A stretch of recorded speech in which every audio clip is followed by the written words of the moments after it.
क्या बांग्लादेश में कुछ बड़ा होने वाला है? क्या बांग्लादेश में सत्ता परिवर्तन होने वाला है? क्या बांग्लादेश में सत्ताधीशों की सत्ता जाने वाली है? क्या बांग्लादेश को अगला प्रधानमंत्री मिलने वाला है? ये वो सवाल हैं जो लगातार बने हुए हैं, क्योंकि बांग्लादेश ने वो गलती की है जिसके लिए उसको अब जीवन भर पछताना पड़ेगा। बांग्लादेश में आर्मी चीफ और मोहम्मद यूनुस में ठनी है, और ठनी भी इस बार ऐसी है जो यूनुस के लिए काल बनती हुई नजर आ रही है, क्योंकि इस बार अब कोई चालाकी नहीं चलेगी। सत्ता में बने रहने की जो हनक है वो भी नहीं चलेगी। कहा जाता है कि यूनुस अमेरिका और चीन की कठपुतली है, लेकिन अब यूनुस को सीधी चुनौती मिल रही है। अब समझिए ये कि क्या ढाका में फिर होने जा रहा है बड़ा सियासी उलटफेर, क्योंकि जो हालात हैं वो तो यही बता रहे हैं कि यूनुस की कुर्सी अब जाने वाली है। दरअसल आपको बता दें कि बांग्लादेश में राजनीतिक संकट फिर गहरा गया है।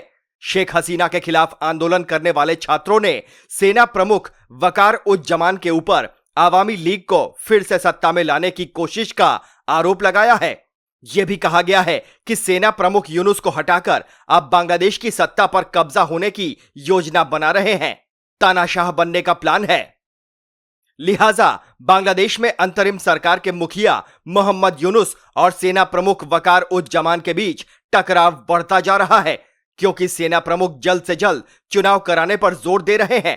सेना प्रमुख का कहना है कि हम देश को सुरक्षित हाथों में देखना चाहते हैं और विदेशी हस्तक्षेप से चिंतित हैं।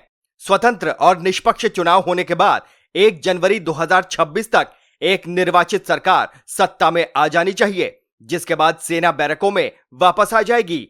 एक चुनी हुई सरकार को देश की राह तय करनी चाहिए।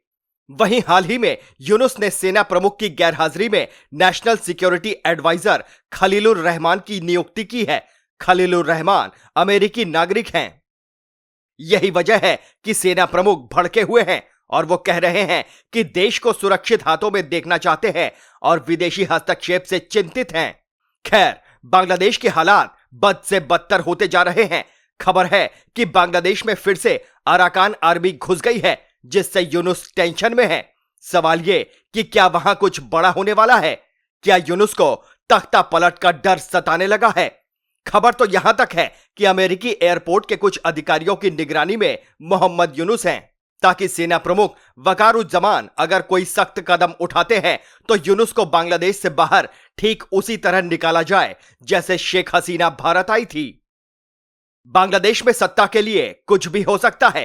प्रधानमंत्रियों को भागना तक पड़ जाता है, जिसका जीता जागता उदाहरण है शेख हसीना। वही शेख हसीना जो बांग्लादेश से भागकर हिंदुस्तान आई थी और अपनी जान बचाई थी। लेकिन अब वही बांग्लादेश हिंदुस्तान को आंख दिखाने की हिमाकत करता है। 1971 में बना बांग्लादेश 2025 तक ही रहा। अगर ऐसी कोई ब्रेकिंग आए तो आप चौंकिएगा मत, क्योंकि बांग्लादेश अब चारों तरफ से घिर चुका है। बांग्लादेश में गृह युद्ध जैसे हालात हैं। सेना और सरकार के बीच में टकराव की स्थिति देखी जा रही है, तो वहीं हिंदुस्तान से भी बांग्लादेश लगातार टकरा रहा है। ऐसे में बांग्लादेश की अंत की पटकथा लगातार लिखी जा रही है।